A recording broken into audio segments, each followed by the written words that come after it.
जय श्री राधे कृष्ण। प्रिय मित्रों, आज हम कल्याण पुस्तक का एक लेख प्रस्तुत कर रहे हैं जिसमें हम वर्तमान समय के मंत्र शक्ति के चमत्कारों पर आधारित कुछ घटनाओं को प्रस्तुत करेंगे। श्री हनुमान प्रसाद पोद्दार जी कल्याण पुस्तक में लिखते हैं, कुछ दिनों पहले कल्याण के एक पाठक महोदय ने यह शंका की थी कि श्री रामायण में भरद्वाज मुनि के द्वारा सदल बल भरत जी के आतिथ्य में जो विशाल सामग्रियों की व्यवस्था का वर्णन है वह कवि कल्पना है या वास्तव में उसमें कोई तथ्य है। उन्हें उस समय शास्त्रों में विश्वास करने की तथा मंत्र एवं तप से उत्पन्न सिद्धियों की बात लिख दी गई थी। अब मुझे श्री जुगल किशोर जी बिरला के द्वारा मास्टर श्री श्रीराम जी का लिखा निम्नलिखित वक्तव्य प्रकाशन हेतु मिला है। इस वक्तव्य को लिखने वाले सज्जन इन सब बातों में विश्वास करने वाले नहीं थे, पर अब उनका मत बदला मालूम होता है। मैं स्वयं कुछ दिनों पहले दिल्ली गया था, तब श्री जुगल किशोर जी ने मुझे वह मिस्र की ईंट दिखलाई थी और सारा हाल सुनाया था। जिन विशिष्ट सज्जनों के सामने यह घटना हुई उनके लिखित प्रमाण पत्र भी उन्होंने मुझे पढ़ाए थे। कुछ समय पहले काशी के स्वामी जी श्री विशुद्धानंद जी के भी ऐसे ही कुछ प्रयोग मैंने देखे थे जिनको वे सूर्य विज्ञान के द्वारा संपन्न बतलाते थे। इन सब चीजों को प्रत्यक्ष देखकर मंत्र जप और तपा सिद्धि पर विश्वास करना ही पड़ता है। आधुनिक विज्ञान हमारे पूर्वज ऋषि मुनियों की मंत्र शक्ति के सामने अभी सर्वथा नगण्य है। यह प्राचीन विमान निर्माण, अस्त्र शक्ति, मंत्र शक्ति आदि के वर्णन से सिद्ध है। यह सत्य है कि आजकल धूर्तता बढ़ गई है और अधिकांश लोग चमत्कार दिखाकर सोना आदि बना देने का विश्वास दिलाकर लोगों को ठगते एवं धोखा देते हैं। उनसे अवश्य सावधान रहना चाहिए। धोखेबाजों की नीच करतूतें लोगों में अवश्य अविश्वास पैदा करती हैं, परंतु उससे सत्य का नाश नहीं होता। वस्तुतः उनका वह धोखा भी सिद्धियों की सत्यता के आधार पर ही चलता है। मंत्र सिद्धि से देवता प्रत्यक्ष आज भी हो सकता है और सिद्धियां भी प्राप्त हो सकती हैं। यदि निम्नलिखित घटनाओं में कोई धोखा नहीं साबित होता तो मंत्र सिद्धि के ये प्रत्यक्ष प्रमाण हैं। प्रिय भक्तों, आइए अब हम मंत्र सिद्धि के अद्भुत चमत्कार पर आधारित ये सत्य घटना सुनते हैं। बिरला हाउस, नई दिल्ली से मास्टर श्रीराम जी लिखते हैं, दिल्ली में अनुमानतः 2-2.5 मास से एक वैष्णव साधु आए हुए थे जिनका नाम बाबा गोपाल दास है। वे यहाँ पर आर्य निवास नंबर 1 डॉक्टर लेन पर ठहरे थे। छत के ऊपर एक गोल सा छोटा सा कमरा है, उसी में वे रहते थे। उन्होंने गोपाल का एक चित्र काष्ठ की चौकी पर रख छोड़ा था। उस चित्र के चारों तरफ कनेर के पुष्प चढ़ाए हुए रखे रहते थे। गोपाल दास बाबा उस चौकी के पास ही एक दरी पर बैठे तुलसी की माला फेरते थे। जो लोग उनके पास जाते वे भी उस दरी पर बैठ जाते थे।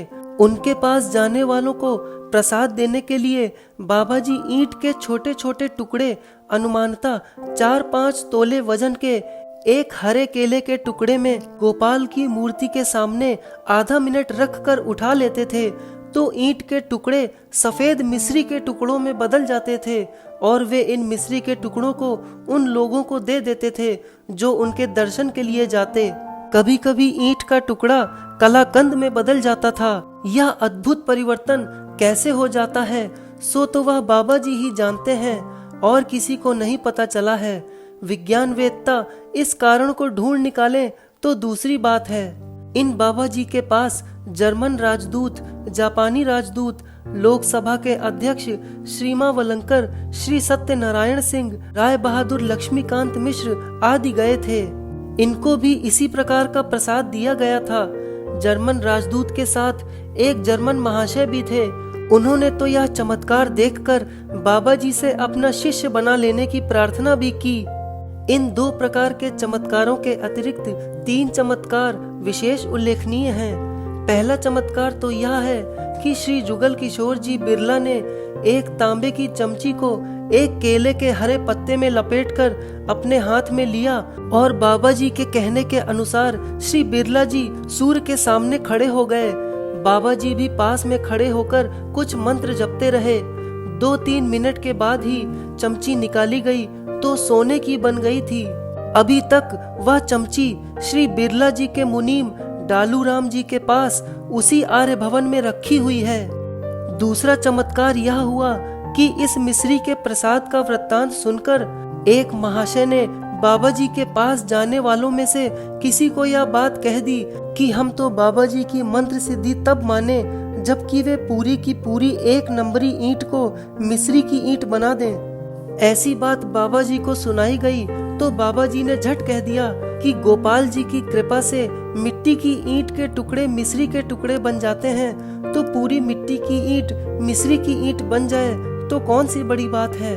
बाद में 18 सितंबर बृहस्पतिवार को रात्रि के 8 बजे श्री बिरला जी के तथा कई सज्जनों के सामने 1 नंबरी ईंट मंगाई गई और उसे धो पोंछकर एक सज्जन के हाथ से काष्ठ की एक चौकी पर वह ईंट रखवा दी गई तथा एक केले के पत्ते से उस ईंट को ढक दिया गया। 3-4 मिनट तक बाबा जी कुछ मंत्र जपते रहे। फिर उस ईंट को उठाया गया तो केले के पत्ते में से एकदम श्वेत मिश्री की ईंट निकली। वह ईंट बिरला हाउस दिल्ली में श्री जुगल किशोर जी बिरला के पास रखी हुई है। सो ये दोनों चीजें तो मौजूद हैं, कोई भी देख सकता है। आगे श्री राम मास्टर जी बताते हैं कि तीसरी अद्भुत घटना तो स्वयं मैंने अपनी आंखों से देखी है। उस समय बाबू जुगल किशोर जी बिरला, ज्ञानाचार्य पंडित रमेश जी ठाकुर तथा नवनीत के संचालक श्री गोपाल जी नेवटिया उपस्थित थे। अनुमान दिन के 10 बजे होंगे। उस समय किसी ने बाबा जी से कहा कि एक दिन आपने पानी से दूध बनाया था, परंतु उस दिन प्रभु दयाल जी, हिम्मत सिंह का, माधव प्रसाद जी बिरला आदि जो सज्जन देखते थे उनको संतोष नहीं हुआ था। सो बाबा जी इस प्रकार से दूध बनाए कि किसी को भी संदेह न रहे। इस पर बाबा जी बहुत हंसे और बोले, उन लोगों की श्रद्धा की शायद परीक्षा की गई होगी। इसके बाद बाबा जी ने कहा, अच्छा एक काठ का पट्टा बाहर रखो और उस पर यह पानी की बाल्टी रख दो। बाबा जी ने जैसा कहा वैसा ही किया गया। बाबा जी ने अपनी चद्दर जो ओढ़ रखी थी वह भी उतार दी और एक कोपीन तथा उस पर एक तौलिया ही रखा और स्वयं दूर खड़े हो गए तथा सबको कह दिया कि उस बाल्टी को एक दफे अपनी आंखों से देख लो। सबने वैसा ही किया। बाबा जी ने एक आदमी से कहा कि तुम इस पट्टे पर बाल्टी के पास बैठकर ओम का जप करते रहो। फिर बाबा जी उस बाल्टी के पास गए और उसमें से कटोरी पानी की भरी और सबको वह पानी दिया गया। सबने कहा यह तो पानी ही है। फिर बाबा जी श्री गोपाल जी की मूर्ति के पास जा बैठे और वह बाल्टी अपने पास मंगा ली। बाल्टी गमछे से ढक दी गई और एक लाल फूल जो गोपाल जी की मूर्ति पर चढ़ा हुआ था अपने हाथ से बाल्टी में डाल दिया। उसके पश्चात जब गमछा हटाया गया तब एकदम सफेद दूध देखने में आया। सबको एक एक कटोरी दूध दिया गया। शेष दूध बिरला हाउस पहुंचाया गया जो अनुमानतः 2.5 सेर था। वह दूध गर्म करके जमाया गया और दूसरे दिन उसमें से मक्खन निकाला गया। बाबा जी की ऐसी ही अनेक सिद्धियों का हाल गोस्वामी गणेश दत्त जी सुनाया करते हैं, परंतु यहाँ पर तो संक्षेप में इतना ही उल्लेख किया गया है। इन कुछ आश्चर्यजनक बातों को देखकर मन में आया कि विज्ञान वेत्ताओं से विनय पूर्वक निवेदन करूं कि आर्य ऋषियों और मुनियों द्वारा सम्मानित पातंजल योग दर्शन सूत्र जन्मौषधि मंत्र तपः समाधिजाः सिद्धयः में एक मंत्र सिद्धि भी मानी गई है। मंत्र सिद्धि का चमत्कार देखने का अब तक मुझे कोई अवसर नहीं मिला था, परंतु ये कुछ चमत्कार अपनी आंखों से देखकर मुझे मंत्र सिद्धि में पूर्णतः विश्वास हो गया है। साथ ही एक प्रकार का विस्मय भी उत्पन्न हो गया है। उसी विस्मय के कारण आधुनिक विज्ञान वेत्ताओं से यह निवेदन करने की प्रबल इच्छा उत्पन्न हुई है कि आप पातंजल योग दर्शन के उपयुक्त मंत्र में वर्णित मंत्र सिद्धि को मानते हैं या नहीं, और यदि नहीं मानते हैं तो आप भी ऐसे ही चमत्कार अपने विज्ञान द्वारा करके दिखाएं, और यदि आप में दिखाने का सामर्थ्य नहीं है तो आप अपने अभिनय को त्याग कर भारतीय आर्य शास्त्रों में बताई हुई मंत्र सिद्धि को सहर्ष स्वीकार कर लें, क्योंकि आप तो अपने को बराबर ही सत्य का पुजारी घोषित करते रहे हैं। आशा है बुद्धिमान विज्ञानवेत्ता इन रहस्यों की जांच पड़ताल करके एक निर्णय पर पहुंचेंगे। केवल यह कह देने से कि यह सब निराधार है काम नहीं चलेगा।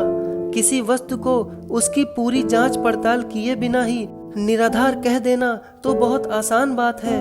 जो अपने को सत्य का पुजारी कहता हो उसका कर्तव्य है कि या तो इन घटनाओं की जड़ में कोई धूर्तता या वंचना हो तो उसको साबित कर दे, या यह स्वीकार कर ले कि हमको विज्ञान के द्वारा तो इनका कोई रहस्य मालूम नहीं हो सकता।